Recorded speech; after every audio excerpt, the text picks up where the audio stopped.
அண்ணா,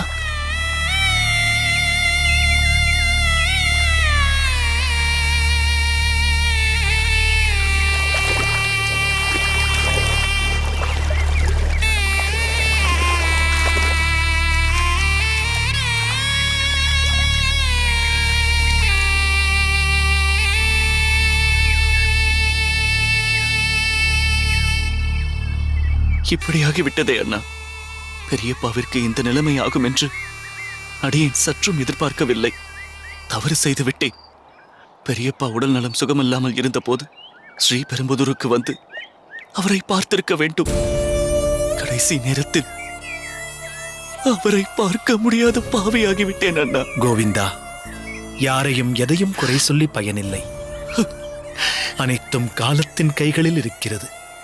தகப்பனார் பரமபதம் அடைந்தது சட்டென்று நடந்த ஒரு நிகழ்வு.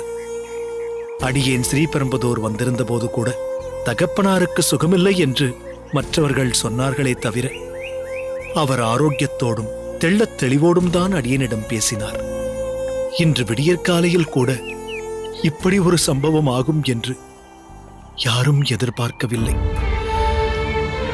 எல்லாம் ஆதிகேசவன் திருவுள்ளப்படிதான் நடக்கிறது. இருப்பினும் அடியேனின் மனம் சமாதானமாகவில்லை அண்ணா. மாதம் இருமுறையாவது இங்கு வந்து அவரை பார்த்து சென்றிருக்க வேண்டும். அடியேன் வந்து பார்க்காததற்காக பெரியப்பா நிச்சயம் வருத்தப்பட்டிருப்பார். இல்லை கோவிந்தா, நீ வந்து பார்க்காததற்காக உன் பெரியப்பா வருந்தவில்லை. உனக்கு ஒன்று சொல்கிறேன். முன்பு நாம் திருப்புட்குழி பாடசாலையில் சென்று சேரப்போகிறோம் என்றும் காஞ்சியில் தங்கித்தான் பாடம் பயிலப் போகிறோம் என்றும் நிச்சயமானதும் என் தாயார் முதலில் சம்மதிக்கவே இல்லை. சில நாட்கள் பிரிவதையே அம்மாவால் ஆரம்பத்தில் பொறுத்துக் கொள்ள முடியவில்லை.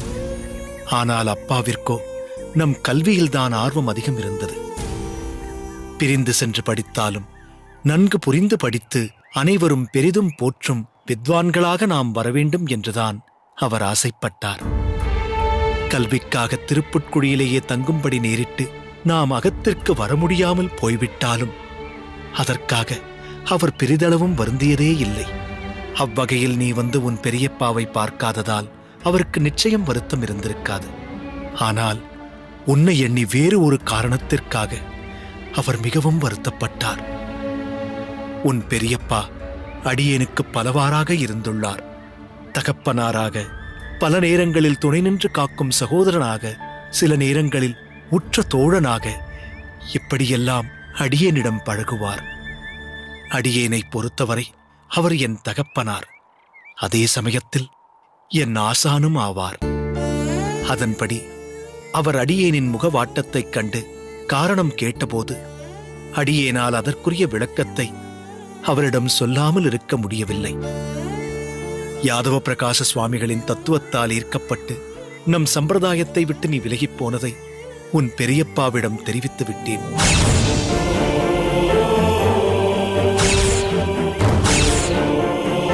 நீ இப்போது அதிர்ச்சியாகிறாயே, இதைப்போல் பல மடங்கு அதிர்ச்சிக்கு அவர் உள்ளானார். நீ மற்றொரு விஷயத்தை அறிந்தால் மிகவும் வருத்தப்படுவாய். முந்தைய நாள் அவர் அடியேனிடம் தனிமையில் பல விஷயங்களை பேசினார். என் நிலையிலும் அம்மாவை கைவிட்டு விடாதே, என் மேல் அவளுக்கு பாசம் அதிகம் என்றும் இன்னும் பலரிடம் அடியேனுடைய அணுகுமுறை எப்படி இருக்க வேண்டும் என்றும் பலபடியாக அறிவுரை கூறினார். அதில் முக்கியமாக உன்னை பற்றியும் சில விஷயங்களை அடியேனிடம் பரிமாறினார். சம்பிரதாய விஷயங்களில் உன்னுடைய மனமாற்றங்கள் உண்மைதானா? கோவிந்தனா இப்படி மாறிவிட்டான் என்று பலவாறு கேட்டு ஆதங்கப்பட்டார். பிறகு அடியேனிடம் என் நிலையிலும் உன்னை கைவிட்டுவிடக் கூடாது என்றும் நிச்சயம் ஒரு நாள் உன் குழப்ப நிலை நீங்கி நம் சம்பிரதாயத்திற்கு திரும்பி வருவாய் என்றும் அதற்கான முயற்சிகளை அடியேனை எடுக்கும்படி வலியுறுத்தி கேட்டுக்கொண்டார். அடியேனும் சீக்கிரமே உன்னை பழையபடி வைணவ சித்தாந்தத்தில் நிலைநிறுத்தி அவர் முன் கொண்டு வந்து நிறுத்துகிறேன் என்று ஆறுதல் சொன்னேன். ஆனால் அது நடைபெறாமலும் அதை அவர் காணாமலும் இந்த உலகை விட்டு சென்று விட்டார். கோவிந்தா, உன்னிடம் இப்போது ஸ்பஷ்டமாக தெரிவிக்கிறேன், இனி உன்னை எவ்விதத்திலும் கட்டுப்படுத்த மாட்டேன். உன் வழியில் குறுக்கிடவும் மாட்டேன். ஆனால் ஒன்று, சம்பிரதாயத்தில் மிகுந்த ஊக்கத்துடனும் நம்மிடம் அதே எதிர்பார்ப்புடனும் இருந்த உன் பெரியப்பாவின் ஆத்மா நீ எப்போது மனத்தால் ஆழ்ந்து விரும்பி வைணவ சித்தாந்தத்தில் ஈடுபடுகிறாயோ அப்போதுதான் திருப்தி அடையும். உன் பெரியப்பாவின் மனக்குறையில் மாற்றம் ஏற்பட வேண்டும் என்று நீ நினைத்தால் உன்னிடம் மாற்றம் ஏற்பட வேண்டும். அதில் மட்டும் எந்த மாற்றமும் இல்லை. அதை நன்றாக நினைவில் வைத்துக்கொள். வருகிறேன்.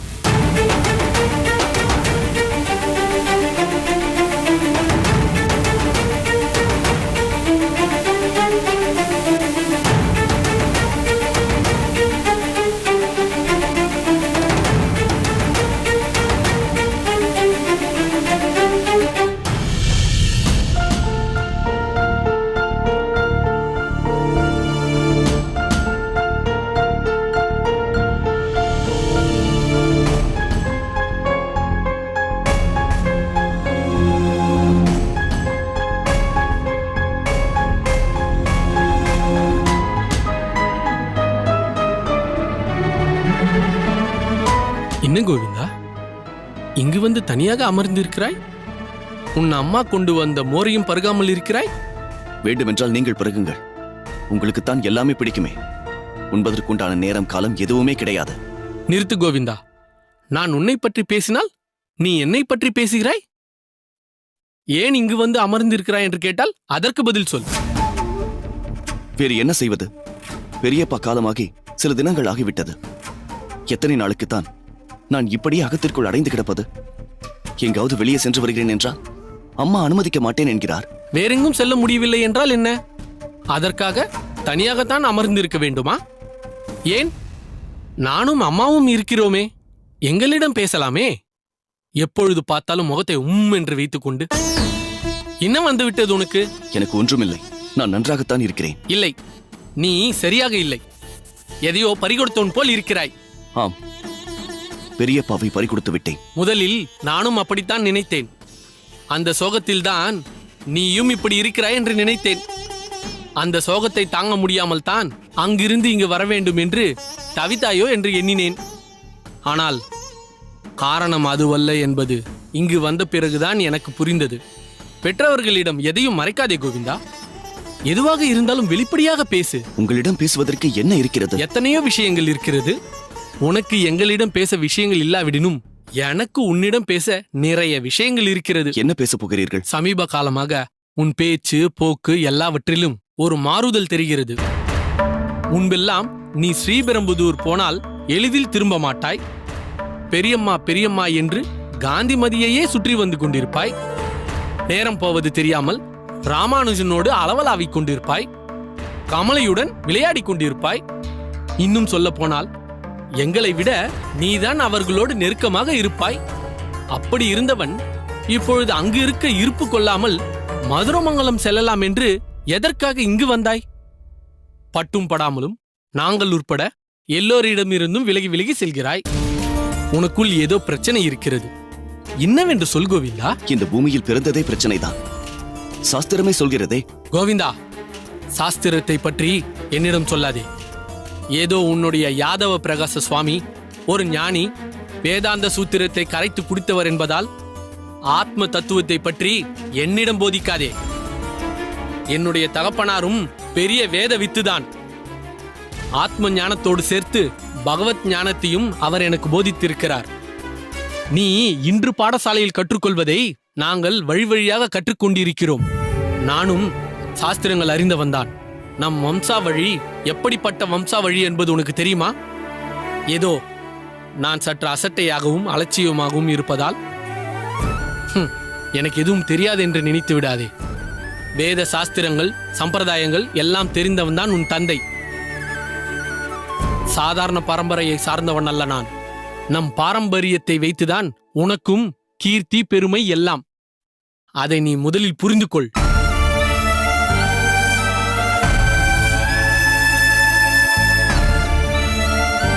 என்ன கோவிந்தா, வைத்த மோர் அப்படியே இருக்கிறது. என்ன மோர் அருந்தவில்லையா? அப்பா எனக்கு பாடம் எடுத்துக் கொண்டிருக்கிறார். பால பாடம். உன் பிள்ளைக்கு இருக்கும் கேலியை கவனித்தாயா பெரிய பிராட்டி? இங்கே பார் கோவிந்தா, நீ யாதவ பிரகாச சுவாமிகளின் மாணவன் என்பதால் நம் முன்னோர்களின் பெருமையையும் புகழையும் நீ மறந்து விடாதே. நான் எதையும் மறக்கவும் இல்லை, மறைக்கவும் இல்லை. எனக்கு சற்று தனிமை தேவைப்படுகிறது, அவ்வளவுதான். என்ன கோவிந்தா இது புது பழக்கம்? தனிமை தனிமை என்று? உன் அப்பாவிற்கு உன்னை பற்றி தெரிந்ததை விட எனக்கு இன்னும் அதிகமாக தெரியும். ராமானுஜனுக்கும் உனக்கும் இடையே ஏதோ பிணக்கு ஏற்பட்டிருக்கிறது. அதை நீ மறுக்கவும் முடியாது, மறைக்கவும் முடியாது. அவன் எது சொன்னாலும் அதுதான் வேதவாக்கு என்று இருந்த நீ இப்பொழுது ராமானுஜனிடமிருந்தே விலகி இருக்கிறாய். பொதுவாக அவன் திருப்புட்குழியிலிருந்து ஸ்ரீபெரும்புதூருக்கு சென்றால் நீயும் அங்கேயே செல்ல விரும்புவாய். ஆனால் இப்பொழுதோ அவன் ஸ்ரீபெரும்புதூருக்கு சென்றாலும் நீ திருப்புட்குழியிலேயே தங்கி விடுகிறாய். ஏன் இந்த மாற்றம்? ஏதாவது ஏமாற்றமா? அப்படியெல்லாம் ஒன்றுமில்லை. யார் அப்படி சொன்னது? யாரும் சொல்ல வேண்டாம், நான் தான் கண்கூடாக பார்த்து கொண்டிருக்கிறேனே. துக்கத்திற்காக அங்கிருந்த நாட்கள் கூட ராமானுஜனுடன் நீ சரியாக பேசவில்லை. விட்டேத்தியாகத்தானே இருந்தாய். அம்மா, பெரியப்பாவை இழந்த சுகத்தில் ராமானுஜர் அண்ணா இருக்கும் பொழுது நான் அவரிடம் என்ன பேச்சு கொடுக்க முடியும்? இது போன்ற நேரத்தில் தான் அதிகமாக பேச வேண்டும், ஆறுதல் அளிக்க வேண்டும். நீ பழைய கோவிந்தனாக இருந்தால் இப்படியெல்லாம் இருந்திருக்க மாட்டாய். முள்ளில் இருப்பது போல் இருந்தாய். எப்பொழுது அங்கிருந்து புறப்படலாம் என்று இருந்தாய். இதையெல்லாம் நான் அங்கேயே கவனித்து விட்டேன். ஆனால் அங்கு இதை பற்றி விவாதிக்க விரும்பவில்லை. நிச்சயமாக உனக்கும் ராமானுஜனுக்கும் இடையே ஏதோ பிரச்சனை இருக்கிறது. பெற்றவளிடமிருந்து அதை நீ மறைக்க முடியாது. இந்த ஆண்டு நிறைவுடன் உன்னை திருப்புட்குழியிலிருந்து இங்கேயே வரவழைத்துக் கொள்ளலாம் என இருக்கிறேன். என்னம்மா இப்படி சொல்கிறீர்கள்? என் குருநாதரிடமிருந்து நான் என்னவெல்லாம் கற்றுக்கொண்டிருக்கிறேன் தெரியுமா? இன்னும் கற்க வேண்டியது நிறைய இருக்கிறது தெரியுமா? பெரியப்பாவிற்கு செய்ய வேண்டியவை முடிந்த கையோடு நான் திருப்புட்குழிக்கு செல்ல வேண்டும். அத்திம்பேர் இல்லாத நிலையில் ராமானுஜனே இனி திருப்புட்குழிக்கு செல்வானா என்பது சந்தேகம்தான். அம்மா, அதற்கும் இதற்கும் என்ன சம்பந்தம்? ராமானுஜர் அண்ணா அங்கு போகப் போகிறாரா இல்லையா என்பது வேறு விஷயம். நான் சேர்ந்திருப்பது ஒரு உயர்ந்த பாடசாலை. அங்கு எனக்கு பாடம் சொல்லிக் கொடுப்பவர் அசாதாரணமானவர். யாதவ பிரகாச சுவாமிகளிடம் சேர்வது என்பது சாமானியமானதல்ல. அந்த அரிய வாய்ப்பை நான் நழுவ விட மாட்டேன். அதில் எந்த மாற்றமும் இல்லை. அதனால் என் மனதை மாற்ற முயற்சிக்க வேண்டாம். ராமானுஜர் அண்ணாவிற்கு அவர் வழி என்றால் எனக்கு என் வழி. இதை பற்றி இனி விவாதிக்க வேண்டாம். பெரியப்பாவிற்கு செய்ய வேண்டியவை முடிந்த கையோடு அடியேன் திருப்புட்குழிக்கு சென்று விடுவேன்.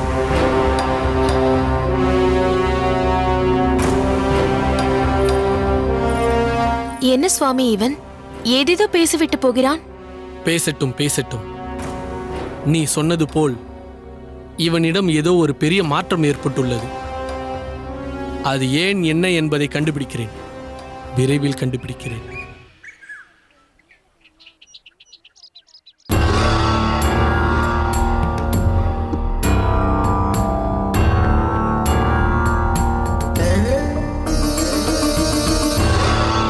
குருநாதா, குருநாதா! அடே அறிவியலி, உன் அருகில் தானே இருக்கிறேன். எதற்காக இப்படி உறக்க கத்தி என் தவத்தை கலைக்கிறாய்? நன்றாக உறங்கிவிட்டு தவமாம். என்னடா யோசிக்கிறாய்? பொறுத்தருள வேண்டும் குருநாதா. அடியனுக்கு ஒரு சிறு சந்தேகம். நேரம் காலம் தெரியாமல் வருமே உனக்கு சந்தேகம். கேட்டு தொலை. குருநாதா, தாங்கள் பாடம் நடத்தும் பொழுது பல முறை பிரம்மம் என்றும் மாயை என்றும் குறிப்பிடுகிறீர்கள். நானும் ஒன்றும் புரியாமல் தங்களையே பார்த்து கொண்டிருப்பேன். என்னை பார்த்த பிறகு உனக்கு உன் கேள்விக்கான விடை தானாகவே தெரிந்திருக்க வேண்டுமே. இல்லையே, விடை தெரியவில்லையே. தங்களின் காவி உடைதான் தெரிகிறது. உன் ஊனக் கண்களுக்கு என் உடைதான் தெரியுமடா. என் முகக்குறிப்பை புரிந்து கொள்ள ஞானக்கண் வேண்டும். அதை கொண்டு பார்த்தால் இந்த உடையை கடந்து, உடலை கடந்து என்னுள் இருக்கும் பிரம்மத்தின் பிரகாசம் தெரியும். பிறகு பிரம்மமே நான், நானே பிரம்மம் என்பது உனக்கு புரியும். ஏனடா வேப்பங்காயை கடித்தது போல் முகத்தை இப்படி சுளிக்கிறாய்? குருநாதா, மீண்டும் பொறுத்தருள வேண்டும். இந்த மரமண்டைக்கு ஏறும் வகையில் தெளிவாக ஒரு விளக்கத்தை அளித்தருள வேண்டும் குருநாதா. பிரம்மம் எது, மாயை எது? பழிச்சென்று புரியும்படியே சொல்கிறேன். நான் பிரம்மம், நீ மாயை. போதுமா? குருநாதா, என்ன குருநாதா சட்டென்று இப்படி கூறிவிட்டீர்கள்? பிறகப்படி சொல்வது.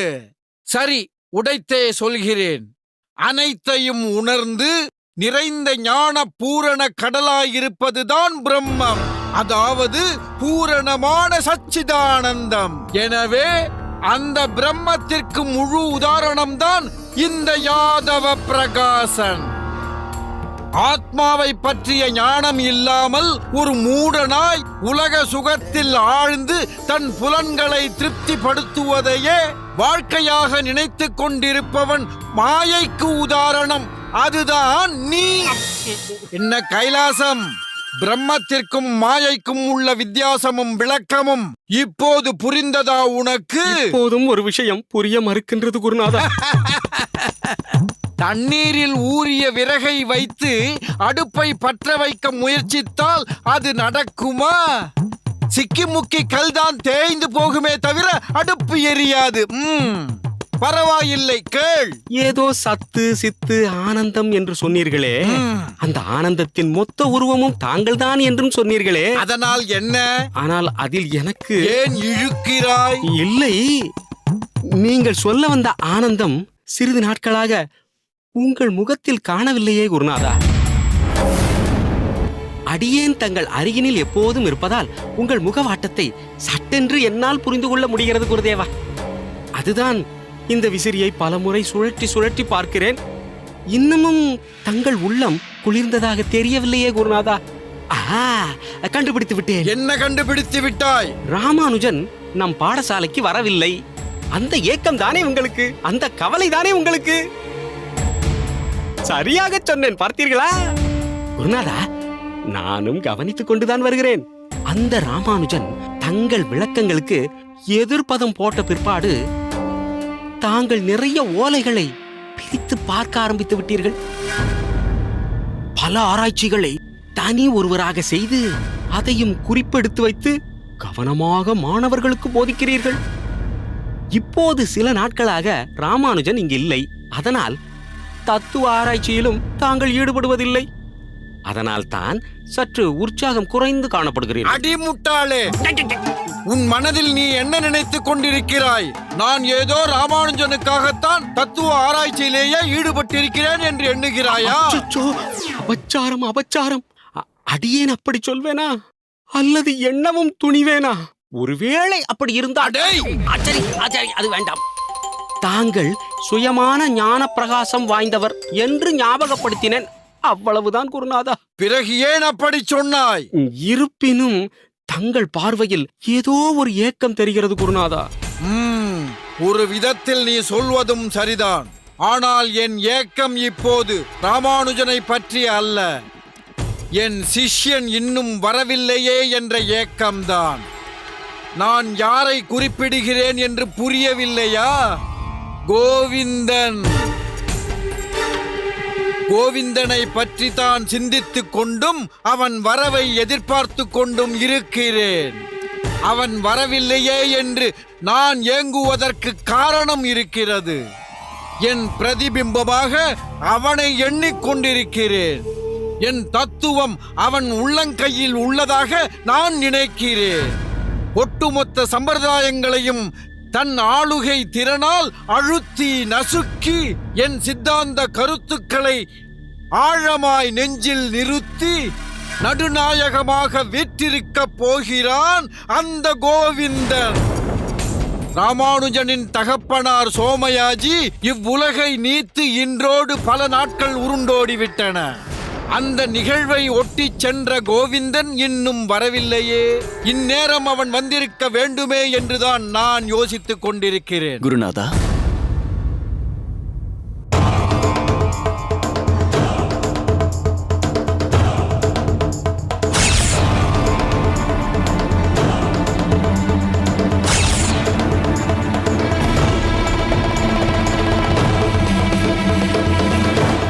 வந்தனம் குருநாதா.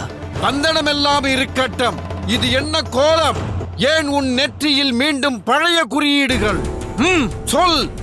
என் சொல்லை மீறி இப்படி ஒரு தோற்றத்தோடு என் எதிரில் வந்து நிற்க எப்படி உனக்கு துணிச்சல் வந்தது?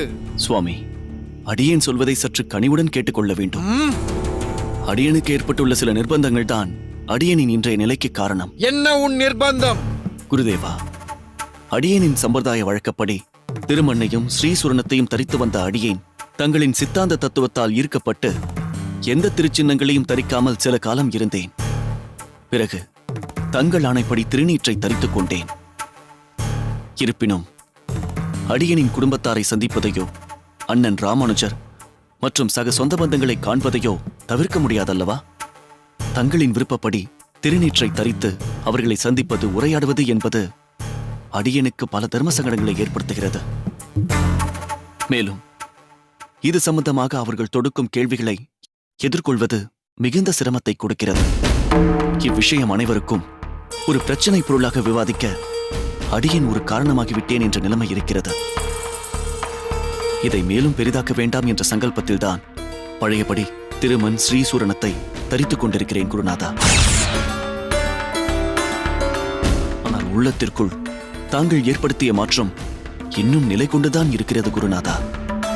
தங்களின் அந்த சித்தாந்தப்படிதான் அடியேன் செயல்பட்டுக் கொண்டிருக்கிறேன். ஆகவே நெற்றியில் உள்ள சின்னங்களால் தாங்கள் அடியேனை வேறு விதமாக நினைக்க வேண்டாம் சுவாமி. என்ன நினைக்க வேண்டாம்? குருநாதரையும் மீறி- கைலாசம், நீ குறுக்கே மூக்கை நுழைக்காதே. கோவிந்தன் சொல்வதில் நியாயம் இருக்கிறது. அதற்கு மதிப்பு கொடுத்துத்தான் ஆக வேண்டும். சரி கோவிந்தா, உன் பெரியப்பாவை இழந்த துக்கம் உன் கண்களில் தெரிகிறது. நீ இன்று முழுவதும் ஓய்வு எடுத்துக்கொள். நாளை பாட சம்பந்தமான விஷயங்களில் இறங்கலாம். நீ செல். உத்தரவு குருநாதா. என்ன குருநாதா, அவனை கண்டித்து பழையபடி திருநீரை தரிக்கச் சொல்வீர்கள் என்று பார்த்தால் உன் மந்த புத்திக்கு புரிந்தது அவ்வளவுதான் கைலாசம். நான் வேறு விதமாக யோசிக்கிறேன். நெற்றியில் இப்போது அவன் தரித்திருப்பது வைணவ குறியீடுகள். ஆனால் வாயால் உரைக்கப் போவது என் சித்தாந்த தத்துவ கருத்துக்கள். வைணவ சமுதாயத்தை சேர்ந்த ஒருவன் என் தத்துவத்தை பேசும்போதுதான் எனக்கு மதிப்பும் மரியாதையும் கூடும். இது முன்பு எனக்கு புரியவில்லை. இப்போது இந்த யுக்திதான் சரி என்று எனக்கு தோன்றுகிறது. கோவிந்தனின் கூற்றுப்படியே செல்லட்டும். இதை வைத்து அனைவரையும் எப்படி குழப்பப் போகிறான் இந்த யாதவ பிரகாசன் என்பதை பொறுத்திருந்து பார்.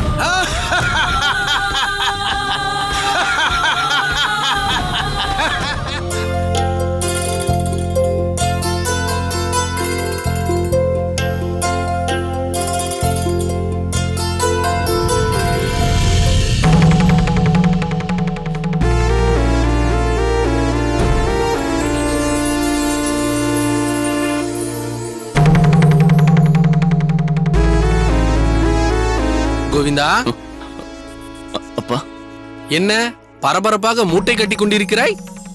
இவை அனைத்தும் என்னுடைய பொருட்கள் தானப்பா. என் பெயர் என்ன தெரியுமா கோவிந்தா? தயங்காதே, சொல். கமல நாயனர். அப்படி என்றால் என்ன பொருள்? தாமரை போன்று நன்கு மலர்ந்த கண்கள் உடையவன் என்று பொருள். இப்போது எதற்காகப்பா இதை சொல்கிறீர்கள்? பிறகு எனக்கு கண்கள் தெளிவாக தெரிகிறது என்பது உனக்கு தெரிய வேண்டாமா? அதற்காகத்தான் சொன்னேன். உன் சம்பந்தப்பட்ட பொருட்களையும் வஸ்திரங்களையும் தான் எடுத்து வைத்துக் கொள்கிறாய் என்பது என் 2 கண்களுக்கும் நன்றாக தெரிகிறது. இதையெல்லாம் எதற்கு அவசர அவசரமாக மூட்டை கட்டி கொண்டிருக்கிறாய் என்றுதான் கேட்டேன். நான் புறப்பட வேண்டும் அல்லவா? ஓ, தூரதேச யாத்திரை ஏதாவது போக போகிறாயா? தூரதேசமா? ஆமாம், நானும் காலையில் இருந்து பார்க்கிறேன். எதையோ எடுத்து வந்து மூட்டையின் அளவை பெரிதுபடுத்திக் கொண்டே போகிறாய். மூட்டை பெரிதானால் தூரதேசம் போகிறேன் என்று அர்த்தமா? உன்னை நம்ப முடியாதடா. உன் குருநாதர் யாதவ பிரகாசர் அப்படிப்பட்டவர். அவர் உன்னை தோள் மேல் வைத்துக் கொண்டு கொண்டாடுகிறார் என்றால் நீ அவரை தலைமேல் வைத்துக் கொண்டு கூத்தாடுகிறாய். அவருடைய கைப்பாவையாக நீ மாறிவிட்டாய். அதனால் எப்பொழுது என்ன செய்வாய் என்று யாராலும் சொல்ல முடியாது. பிறகு என்ன? அவர் காசி யாத்திரைக்கு சென்றால் நீயும் அவரது அடியொற்றியாக பாதுகைகளை தாங்கிக் கொண்டு காசி யாத்திரைக்கு சென்றாலும் ஆச்சரியப்படுவதற்கு ஒன்றும் இல்லை. நீங்களாக ஏதாவது கற்பனை செய்து கொண்டு பேசாதீர்கள் அப்பா. அடியேன் ஒன்றும் அப்படி செல்லவில்லை. இப்பொழுது செல்லவில்லை. ஆனால் உன் குருநாதர் சொன்னால் நீ அதை மறுக்க போவதும் இல்லை. நிச்சயம் ஒரு நாள் நீ போகத்தான் போகிறாய். ஒருவேளை குருநாதர் அழைத்தால் வரமாட்டேன் என்றா சொல்ல முடியும்? தாராளமாக போ. ஆனால் திரும்பி அகத்திற்கு வரும்போது காவி மட்டும் உடுத்திக் கொண்டு இங்கு வந்து நின்று விடாதே. உன்னை நினைத்தாலே பயமாக இருக்கிறது. நீ எப்போது எதை செய்வாய் என்று கலக்கமாக இருக்கிறது. போதும். ஏன் இப்படி அபசகுணமாக பேசுகிறீர்கள்? இவனே வந்ததிலிருந்து பல குழப்பங்களை மனதில் போட்டுக்கொண்டு முற்றத்தில் அமர்ந்து கொண்டு உத்திரத்தையே பார்த்து கொண்டிருக்கிறான். இவன் மனதில் என்ன ஓடுகிறது, ஏது ஓடுகிறது என்று புரியாமல் நானே தவித்து போயிருக்கிறேன். இந்த நேரத்தில் நீங்கள் வேறு காவி அது இது என்று சொன்னீர்கள் என்றால் அவ்வளவுதான். இவனும் நீங்கள் சொன்னதை மனதில் அப்படியே பதிய வைத்துக் கொள்வான். அது சரி, நான் சொல்வதை உன் மகன் அப்படியே கேட்டு நடப்பவன் போலவும், இவன் மாற்றத்திற்கே நான் தான் காரணம் என்பது போலவா நீ பேசிக் கொண்டிருக்கிறாய்? நான் சொல்லிதான் இவன் காவி உடுத்திக் கொள்வான் என்பதில்லை. ஒருவேளை இவன் காவி உடுத்த நினைத்து நான் அதை மறுத்தால் இவன் நிச்சயம் அதை காதில் வாங்கிக் கொள்ள போவதும் இல்லை. போதும், இத்தோடு இந்த பேச்சை விட்டு விடுங்கள். நீ சொல்வதும் சரிதான். கோவிந்தா, நான் கேட்ட கேள்விக்கு நீ இன்னும் பதில் சொல்லவே இல்லை. நீ எங்கு செல்ல மூட்டை கட்டுகிறாய்? திருப்புட்குழிக்கு செல்லத்தான் ஆயத்தப்படுத்திக் கொண்டிருக்கிறேன். திருப்புட்குழிக்கா? எதற்கு? இது என்னப்பா கேள்வி? திருப்புட்குழி பாடசாலைக்கு வித்தியை கற்பதற்கு அடியேன் போவது வாடிக்கைதானே? உன் வாடிக்கையான விஷயங்களை நான் அப்படியே வேடிக்கை பார்த்து கொண்டிருப்பேன் என்று நினைத்தாயோ? திருப்புட்குழிக்கு போவது சரிதான், ஆனால் மூட்டையுடன் அங்கேயே செல்ல வேண்டும். பிறகு ஒரு வாரத்திற்கான துணிமணிகளை அடியேன் எடுத்துச் செல்ல வேண்டாமா? அடியேன் அங்குதானே தங்கி படித்துக் கொண்டிருக்கிறேன். அது பழைய கதை. இனி நான் சொல்வதை கேள். நீ திருப்புட்குழிக்கு போ, ஆனால் உன் துணிமணிகள் அங்கு செல்ல வேண்டிய அவசியம் இல்லை. பிறகு இங்கு மதுரமங்கலத்திலிருந்தே நேரடியாக திருப்புட்குழிக்கு சென்று படித்துவிட்டு வர வேண்டும் என்கிறீர்களா?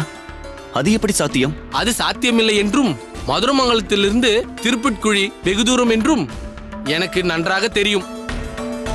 அதனால் நான் அதை சொல்ல வரவில்லை. வேறு எங்கிருந்து செல்ல வேண்டும் என்கிறீர்கள்? காஞ்சிபுரத்தில் தங்கிக் கொண்டு திருப்புட்குழிக்கு செல் என்கிறேன். அப்பா, அடியேன் சொல்வதை தயவு செய்து புரிந்து கொள்ளுங்கள். காஞ்சிபுரத்தில் திருக்கச்சி நம்பி சுவாமிகள் மடத்திலிருந்து திருப்புட்குழிக்கு சென்று வருவதில் சில சிக்கல்கள் இருக்கிறது. சிக்கல் யாருக்கு? உனக்கா அல்லது திருக்கச்சி நம்பி சுவாமிகளுக்கா? சரி, அது போகட்டும். இனி நீ காஞ்சிபுரத்தில் மடத்தில் தங்க வேண்டாம். அகத்தில் தங்கியபடி பாடசாலைக்கு செல்லலாம். அகத்திலா? யார் அகத்தில்? ராமானுஜனின் அகத்தில். காஞ்சிபுரத்தில் தானே உன் பெரியம்மா காந்திமதியும் இருக்கிறார். நீ அங்கு தங்கிக் கொண்டு அங்கிருந்து திருப்புட்குழிக்கு செல். என்னப்பா நீங்கள் மாற்றி மாற்றி ஏதேதோ பேசிக் கொண்டிருக்கிறீர்கள்? யார் மாற்றி பேசுவது? யார் மாறி நடப்பது?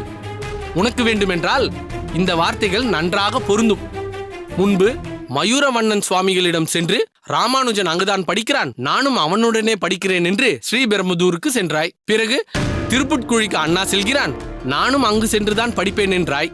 நானும் உன்னை அங்கு கொண்டு சென்று சேர்த்து விட்டேன். காஞ்சியில் திருக்கச்சி நம்பி சுவாமிகள் மடத்தில் தங்கி ராமானுஜனோடு திருப்புட்குழி சென்று படித்தவன் பிறகு அங்கிருந்து மாறி திருப்புட்குழியிலே தங்கும்படி மனதை மாற்றிக்கொண்டாய். இப்படி மாறி மாறி நடந்து கொள்வது நீயா அல்லது நானா? இன்னும் உன் பல மாற்றங்களை என்னால் பட்டியலிட்டு சொல்ல முடியும். அப்பா, கோபப்படாமல் அடியேன் சொல்வதை சற்று கேளுங்கள். அடியேன் திருப்புட்குழியிலேயே என் ஆசானுக்கு அருகிலேயே தங்கினால்தான் பல சந்தேகங்களை கேட்டு தெளிவு பெற முடியும். அதனால்தான் திருப்புட்குழியிலேயே தங்குகிறேன் என்று சொல்கிறேன். தேவையில்லை. மற்ற மாணவர்கள் என்ன தெரிந்து கொள்கிறார்களோ அதை நீ தெரிந்து கொண்டால் போதும். முக்கியமாக ராமானுஜன் என்ன தெரிந்து கொள்கிறானோ அதை மட்டும் நீ தெரிந்து கொண்டால் போதும். என்ன, புரிகிறதா? அப்பா, அடியேன் என்ன சொல்ல வருகிறேன் என்றால், உன் விளக்கம் ஏதும் எங்களுக்கு தேவையில்லை. எல்லாவற்றையும் உன் விருப்பப்படியே செய்து கொண்டிருக்க முடியாது. உன் அப்பா சொன்னவை அனைத்திலும் நியாயம் இருக்கிறது. நீ அப்படியே செய். மேலும் பெரியம்மா பெரியப்பாவை இழந்த மனோவியாகுலத்தில் இருக்கிறார். நீ அங்கு சென்று தங்கினால் சற்று அதிலிருந்து விடுபட்டு சகஜ நிலைக்கு மாறுவார். அது மட்டுமல்ல, நீயும் அவர்களுக்கு கூடமாட ஒத்தாசையாக இருக்கலாம். அகத்தில் அமுது செய்வதால் உன் தேக ஆரோக்கியமும் நன்றாக இருக்கும். எப்படி பார்த்தாலும் நீ காஞ்சிபுரத்தில் பெரியம்மா அகத்தில் தங்கிக் கொண்டு அங்கிருந்து திருப்புட்குழிக்கு செல்வதுதான் சரியாக இருக்கும். என்னம்மா இது? நீங்களும் அப்பா சொல்வதை போல் அதையே சொல்கிறீர்கள். அடியேன் திருப்புட்குழியிலே தங்கிக் கொள்கிறேன் அம்மா. கோவிந்தா, இறுதியாக, ஏன் உறுதியாக சொல்கிறேன், நீ காஞ்சிபுரத்தில் பெரியம்மா அகத்தில் தங்கிக் கொண்டுதான் நீ பாடசாலைக்கு சென்று வர வேண்டும். இல்லை, நான் திருப்புட்குழியிலே தான் தங்குவேன் என்று நீ சொன்னால் உனக்கு அப்படிப்பட்ட படிப்பே தேவையில்லை. நிறுத்தி விடுவேன். நாளையிலிருந்து நீ என்னோடு யாகத்திற்கு வந்து சடங்குகளை கற்றுக்கொள். என்னப்பா சொல்கிறீர்கள்? இதுதான் என் முடிவு.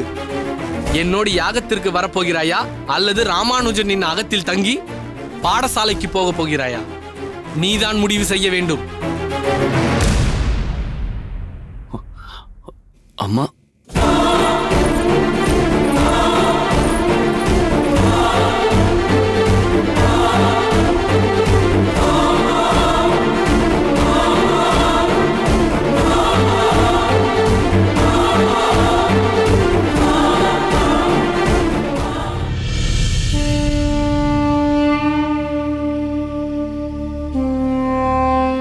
நில்லுங்கள். நான் ஒருவன் இங்கு குத்துக்கள் போல் அமர்ந்திருக்கிறேன். யாதவ பிரகாசரின் அந்தரங்க சீடன். என்னிடம் சொல்லாமல், என் அனுமதி பெறாமல் நீங்கள் உள்ளே சென்று விடுவீர்களா? அனுமதி பெற வேண்டுமா? இது எப்போதிலிருந்து? கோவிந்தா, இது உனக்கல்ல, இவர்களுக்கு மட்டும்தான். குருநாதர் தான் எங்கள் எல்லோரையும் அழைத்திருப்பதாக ஆசான் சம்பூர்ண சுவாமிகள் சொன்னார். அதன்படிதான் நாங்கள் குருநாதரை காண சென்று கொண்டிருக்கிறோம். ஓ, சம்பூரணம் சொன்னாரா? ஆனால் அவர் இதை பற்றி என்னிடம் தெரிவிக்கவில்லையே.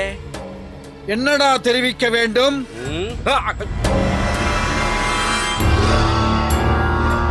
வந்தனம் சுவாமி. கைலாசம், என்ன? பொறுத்தருள வேண்டும் குருநாதா.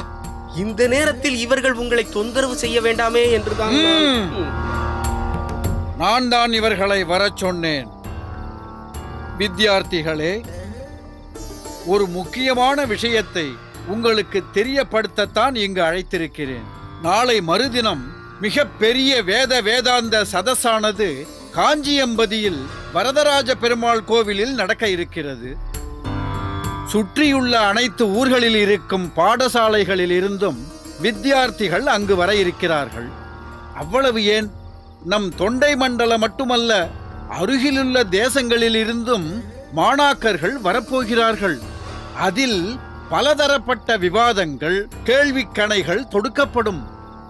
ஆனால் அதற்குண்டான பதிலுரைகளை ஆசான்களாக இருப்பவர்கள் தெரிவிக்கப் போவதில்லை. மாணவர்கள்தான் தகுந்த பதில்களை அளிக்க இருக்கிறார்கள். குருநாதா, ஒருவேளை மாணவர்கள் பதில் அளிக்கவில்லை என்றால்? நிச்சயம் நீ பதில் சொல்ல போவதில்லை. உன் திருவாயை கொஞ்சம் மூடு. மாணவர்களே, உங்கள் முழு திறமையையும் வெளிக்காட்ட வேண்டிய தருணம் இது. அதே சமயத்தில் முக்கியமான சில மாணவர்களை மட்டும்தான் நான் இப்போது தேர்ந்தெடுக்க இருக்கிறேன். இந்த சதஸ் முடிந்தவுடன் சிறப்பான திறமையாலும் பாண்டித்ய ஆற்றலாலும் எந்த பாடசாலை உயர்ந்து நிற்கிறதோ அதன் புகழ்தான் வியந்து பேசப்படும். அதன்படி புகழப்பட வேண்டியது என் பாடசாலையாகத்தான் இருக்க வேண்டும். அந்தி சந்தி நடனத்திற்கோ அந்த ஆடல் வல்லான் தில்லை நடராஜன், வேதாந்த பாடத்திற்கோ இந்த யாதவ பிரகாசன் மட்டும்தான் என்று கொண்டாடும்படி இருக்க வேண்டும் உங்களது தனி திறமைகள். புரிந்ததா? புரிந்தது குருதேவா. ஆனால் தாங்கள் யாரை தேர்ந்தெடுக்க இருக்கிறீர்கள் என்றுதான் ஆவலாக இருக்கிறது. சொல்கிறேன். வேத பால பாடத்திற்கு சபேசன்,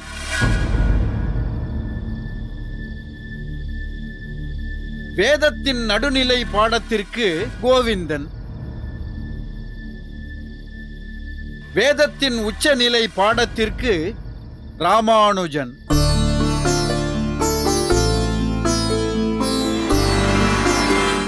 குருநாதா, அப்படியென்றால் நாங்கள்? நீங்கள் இருவரும் இந்த சதஸில் கலந்து கொண்டு விவாதங்களை நன்றாக கவனியுங்கள். அடுத்த வருடம் நீங்கள் இருவரும் கலந்து கொள்ளலாம். மற்றொரு முக்கியமான விஷயம், சபேசா, நீ எடுக்கப் போகும் குறிப்புகள், விவாதத்திற்கு நீ உரைக்கப் போகும் தத்துவங்கள் போன்றவற்றை என்னிடம் காண்பித்து அனுமதி பெற வேண்டும். கோவிந்தா, நீ பேசப்போகும் நடுநிலை பாட குறிப்புகளை என்னிடம் ஒப்புவித்து அனுமதி பெற வேண்டும். ராமானுஜா, நீ எடுக்கப் போகும் குறிப்புகளை, பேசப்போகும் விஷயங்களை என்னிடம் காட்டவோ சொல்லவோ வேண்டாம். நேரடியாக சதஸில் கலந்து கொண்டு உன் திறமையை நிரூபிக்கலாம். மாணவர்களே, நடந்த அனைத்து சதஸிலும் எனக்கு ஏறுமுகம்தான்.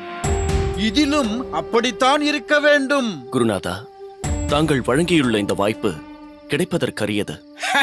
நிச்சயம் உங்கள் பெருமையை நாங்கள் காப்பாற்றுவோம் சுவாமி. மிக்க சந்தோஷம், மிக்க சந்தோஷம்.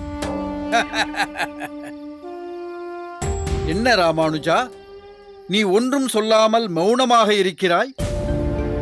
உனக்கு இதில் கலந்து கொள்வதில் உடன்பாடு இல்லையோ? அப்படியெல்லாம் இல்லை குருதேவா. அடியேன் மிகவும் பாக்கியம் செய்திருப்பதாகவே கருதுகிறேன். அடியேனும் சதஸில் கலந்து கொள்ள வேண்டும் என்று திடீரென்று தாங்கள் அறிவித்து விட்டதால் அந்த பிரமிப்பிலிருந்து அடியேனால் இன்னும் மீள முடியவில்லை குருநாதா. தங்களைப் போன்ற ஆசான்களால் தான் எங்களுக்கு பல பெருமைகள் வந்து சேர்கின்றன. குருவருள் இல்லாதவனுக்கு திருவருள் ஏது? நிச்சயம் தாங்கள் அடியேனுக்கு வழங்கியுள்ள ஞானத்தைக் கொண்டு நம் பாடசாலைக்கு பெருமை சேர்க்க பெரிதும் முயற்சிப்பேன். இதையெல்லாம் நன்றாகத்தான் பேசுகிறாய். ஆனால் நீ சில நேரங்களில் செயல்படும் விதம்தான் என்னை திக்குமுக்காட செய்து விடுகிறது. அப்படியெல்லாம் இல்லை குருநாதா. தங்களின் விருப்பப்படி அடியேனை மாற்றிக்கொள்கிறேன். நீ மாறமாட்டாய் என்று எனக்கு நன்றாக தெரியும். சரி, அதை விடு. இப்போதைக்கு நான் உங்களுக்கெல்லாம் சொல்ல விரும்புவது, உங்களின் ஒட்டுமொத்த கவனமும் சதஸை நோக்கியே இருக்க வேண்டும். அதை ஒட்டிய விஷயங்களிலேயே நாட்டம் இருக்க வேண்டும். புரிகிறதா? புரிகிறது குருநாதா. சரி, நீங்கள் அனைவரும் புறப்படுங்கள். உத்தரவு குருநாதா.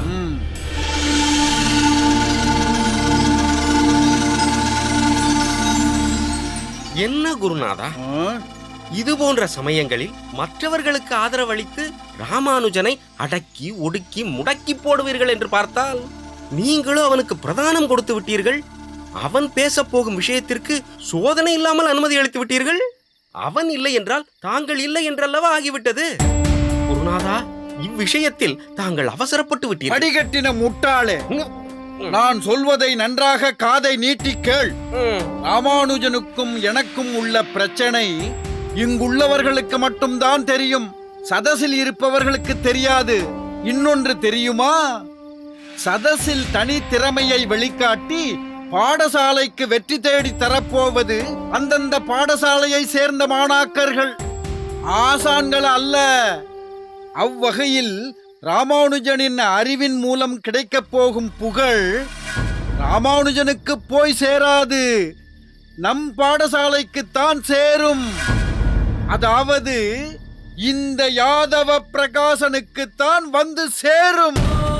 அது மட்டுமல்ல, கோவிந்தனின் திறமை எந்த நிலையில் உள்ளது, சபேசனின் திறமை எந்த அளவில் உள்ளது என்பது இந்த யாதவ பிரகாசனுக்கு நன்றாக தெரியும். யாருக்கு எதை கொடுக்க வேண்டும் என்பதில் நான் மிகவும் தெளிவாகவே இருக்கிறேன். அதுதான் ஒரு குருநாதரின் தனி திறமையும் கூட. செய்ய வேண்டிய காரியம் என்பது வேறு, கருத்து வேறுபாடு என்பது வேறு. இந்த சதஸை பொறுத்தவரை நடக்கப் போகும் வாத பிரதிவாதத்தால் என் பெருமை தெரியப்பட வேண்டும். இதையும் தாண்டி ஒரு விஷயம் சொல்கிறேன் கேள். சதஸ் நடக்க இருப்பதோ காஞ்சியம்பதியில் வரதராஜ பெருமாள் கோவிலில். அங்கு ராமானுஜனின் சம்பிரதாயத்தை பின்பற்றுபவர்கள்தான் அதிகம். எனவே அந்த பகுதியில் இருப்பவர்களின் முழு கவனமும் ஈடுபாடும் ராமானுஜன் மீதுதான் இருக்கும். வரப்போகும் பண்டிதர்களுக்கு மட்டுமல்ல, வரதனின் கோவிலுக்கு வரும் சேவார்த்திகளுக்கும் ராமானுஜன் பேசுவதில்தான் ஆர்வம் இருக்கும். ஆக ஒட்டுமொத்த கூட்டமும் ராமானுஜனால் ஆக்கிரசிக்கப்பட்டிருக்கும். பிறகென்ன? இப்படி ஒரு ஞானவானான வித்தியார்த்தி யார், இவனின் ஆசான் யார் என்று அனைவரின் பார்வையும் என் மீதுதான் திரும்பும். குருநாதா, நான் குழப்பத்தின் உச்சியில் இருக்கிறேன் குருநாதா. இங்கே பாடசாலையில் ராமானுஜனை அழுத்தி கோவிந்தனை முன்னிறுத்த பார்க்கிறீர்கள். ஆனால் சதஸ் என்று வந்துவிட்டால் ராமானுஜனை முன்னிறுத்த பார்க்கிறீர்கள். தங்களை புரிந்து கொள்ளவே முடியவில்லை குருநாதா. நீ அதற்கான முயற்சியில் எல்லாம் இறங்காதே. தோற்றுத்தான் போவாய். தேவைப்பட்டால் இந்த யாதவ பிரகாசன் ஒரு எதிரியின் காலையும் பிடிப்பான். அதுதான் இந்த யாதவ பிரகாசனின் ராஜதந்திரம். இதையெல்லாம் புரிந்து கொள்ள உனக்கு வயதும் போதாது, அனுபவமும் போதாது.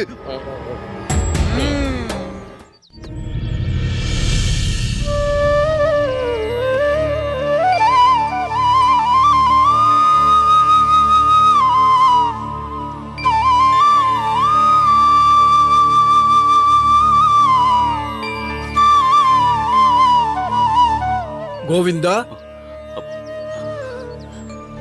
வந்தனம் குருநாதா. என்ன கோவிந்தா இது? ஏதோ மூட்டை கட்டி கொண்டிருக்கிறாய் போலிருக்கிறது. இன்றுதானே உன் ஊரிலிருந்து வந்தாய். பொதுவாக வார கடைசியில் தானே இப்படி ஆயத்தமாவாய். வந்ததும் வராததுமாக ஏன் இக்காரியத்தில் இறங்கியிருக்கிறாய்? குருதேவா, அடியேன் என்றும் புறப்பட ஆயத்தமாகித்தான் இக்காரியத்தை செய்து கொண்டிருக்கிறேன். என்ன சொல்கிறாய் நீ? எதற்காக எங்கு புறப்பட இருக்கிறாய்? நாளை முதல் ஒரு புது பாடத்தை, அதுவும் உன்னை முன்வைத்து துவங்கலாம் என்று நிச்சயித்திருக்கிறேன். அப்படி இருக்கும்போது இப்போது மதுரமங்கலம் புறப்பட வேண்டிய அவசரம் என்ன, அவசியம் என்ன? எப்போதும் பாடசாலையில் அன்றாட வகுப்புகள் முடிந்த பிறகு என்னை வந்து பார்ப்பாய். அப்படி வராததால் தான் நானே உன்னை தேடிக்கொண்டு இங்கு வந்தேன். நீ என்னடாவென்றால் ஓசைப்படாமல் மூட்டை முடிச்சை கட்டிக்கொண்டிருக்கிறாய், புறப்பட வேண்டும் என்றும் சொல்கிறாய். நீ என்னிடம் அனுமதி கூட வாங்கவில்லையே. ஒருவேளை அந்த விலாசமில்லாத கைலாசத்திடம் அனுமதி வாங்கினாயோ? அபச்சாரம் குருநாதா. அடியேன் தங்களிடம் தெரிவிக்காமலோ அனுமதி பெறாமலோ ஒரு காரியத்தை செய்வேனா? இந்த வேலையெல்லாம் முடித்தவுடன் நேராக தங்களிடம்தான் வர இருந்தேன். நீ எப்போது வருவது, என்னிடம் வந்து பேசுவது? உன்னை கொண்டு பல நுணுக்கமான உபனிஷத் விளக்கங்களை நான் சொல்ல சொல்ல நீ பட்டோலை படுத்த வேண்டும் என்று எண்ணியிருந்தேன். ஆனால் நீ என்னடாவென்றால் ஏதேதோ காரணம் சொல்கிறாயே. பொறுத்தருள வேண்டும் குருநாதா. அடியேன் உடனடியாக, அதுவும் இன்றே காஞ்சிபுரம் செல்ல வேண்டும். இனி அங்கிருந்துதான் அடியேன் நம் பாடசாலைக்கு வர வேண்டிய சூழ்நிலை. காஞ்சியில் தங்கியிருக்க வேண்டும். அங்கிருந்து இங்கு வந்து பாடம் படிக்க வேண்டும். இப்படி ஒரு நிர்பந்தம். யாரால் இப்படி ஒரு நிர்பந்தம்? புரிகிறது, புரிகிறது. திருக்கட்சியால் தானே? நினைத்தேன். ஏற்கனவே அந்த திருக்கட்சியின் சூழ்ச்சியால் தான் திருநீறு தரித்த உன் நெற்றியை மாற்றி திருமண் இடும்படி ஆயிற்று. இப்போது மீண்டும் இப்படி ஒரு திருவிளையாடல் அவரால் அரங்கேறப் போகிறதோ? இனி நீ அவர் மடத்தில் தான் தங்க வேண்டும் என்று அவர் நிர்பந்தப்படுத்தினாரா? அப்படியானால் நீ திருக்கட்சியால் கவரப்பட்டு இனி பழைய கோவிந்தனாகவே மாறிவிடப் போகிறாய், அப்படித்தானே? அச்சச்சோ, அப்படியெல்லாம் இல்லை சுவாமி. முன்பு திருநீரை மாற்றி திருமன் ஸ்ரீ சூரணம்தான் தரிக்க வேண்டும் என்ற நிர்பந்தம் இருந்தது போல் இப்போது காஞ்சியம்பதியில்தான் தங்க வேண்டும் என்ற நிர்பந்தம். ஆனால் தாங்கள் குறிப்பிட்டது போல் திருக்கச்சி நம்பி சுவாமிகள் மடத்தில் தங்கப் போவதில்லை. பிறகு ராமானுஜர் அண்ணாகத்தில். ராமானுஜன் அகத்திலா? ஆம் சுவாமி, அண்ணாகத்தில் தான் தங்கி பாடம் பயில வேண்டும் என்று உத்தரவாகியிருக்கிறது. யார் உத்தரவு இது? அடியேனின் தகப்பனாரின் உத்தரவு. ஓ, ஆகவேதான் வேறு வழியில்லாமல் அடியேன் காஞ்சியம்பதியில் அண்ணா அகத்தில் தங்கப் போகிறேன். ஓ, உன் தகப்பனாரின் கண்டிப்பான உத்தரவா? ஆனால் பாடசாலையில் உன்னை சேர்க்க வரும்போது பார்ப்பதற்கு மிகவும் சாதுவாகவும் சிரித்த முகத்துடனும் வினயமாகத்தானே இருந்தார். இப்போது அவரா உன்னிடம் கண்டிப்பாக நடந்து கொள்கிறார்? ஆம் சுவாமி, பெரியப்பா காலமான பிறகு இரு குடும்பத்தின் பொறுப்புகளையும் அவர்தான் கவனித்துக் கொள்கிறார். எனவே இப்போதெல்லாம் பேச்சுக்கள் உத்தரவாகத்தான் வருகின்றன. அடியேனால் எதுவும் சமாதானமாக எடுத்து சொல்ல முடியாமல் இருக்கிறேன். என்னுடைய ஒவ்வொரு விஷயத்தையும் அசைவையும் அணு அணுவாக அவர் கவனிக்கிறார். அவர் சொல்படி மறுபேச்சு பேசாமல் ஒவ்வொரு செயலும் நடைபெற வேண்டும் என்று எதிர்பார்க்கிறார். ஆகவே குருநாதா, தாங்கள் அடியேனை பொறுத்தருள வேண்டும்.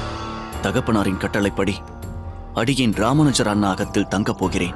நீ ராமானுஜன் அகத்தில் தானே தங்கப் போகிறாய்? அப்படி என்றால் எனக்கு எந்த ஆட்சேபனையும் இல்லை. ராமானுஜனின் ஜம்பம் இனி உன்னிடம் பலிக்காது என்பதை அவனே உணர்ந்து விட்டான். இனி அவனால் ஒரு பாதகமும் வந்துவிடப் போவதில்லை. நீ திருக்கச்சி மடத்தில்தான் தங்கிவிடப் போகிறாயோ என்று சற்று யோசித்தேன். அப்படி தங்கினால்தானே பிரச்சனை. குருநாதா, அடியேன் கேட்கிறேன் என்று தவறாக எண்ண வேண்டாம். திருக்கச்சி நம்பி சுவாமியை நினைத்து தாங்கள் ஏன் பயப்பட வேண்டும்? பயமா? எனக்கா? அதுவும் திருக்கச்சி இடத்திலா? மனிதன் பாம்பை கண்டால் நடுங்குகிறான், கடித்தால் விஷம் பரவுமே என்று அச்சப்படுகிறான். அதே நேரத்தில் அவன் மனிதன் அல்ல, தானும் பாம்புதான் என்று ஆகிவிட்டால் பிறகு பாம்பை கண்டு பயம் வருமா? இப்படி பலதும் ஒன்றென்று உணர்ந்து விட்டவனுக்கு பயம் ஏது, கவலைதான் ஏது? என்னை படைத்த ஈசனிடமே காரணமின்றி நான் அச்சப்பட மாட்டேன். ஆகவே யாரை கண்டும் பயப்படுபவன் நான் அல்ல. என் கவலை எல்லாம் உன்னை பற்றிதான் கோவிந்தா. காரணம், நீ இன்னும் என்னை போன்ற பக்குவ நிலைக்கு வரவில்லை. இப்படிப்பட்ட சூழ்நிலையில் நீ திருக்கச்சியிடம் அகப்பட்டு கொண்டால் பிறகு உன்னிடம் எதையாவது பேசி குழப்பி தன் வலையில் விழ வைத்துவிட வாய்ப்பு இருக்கிறது.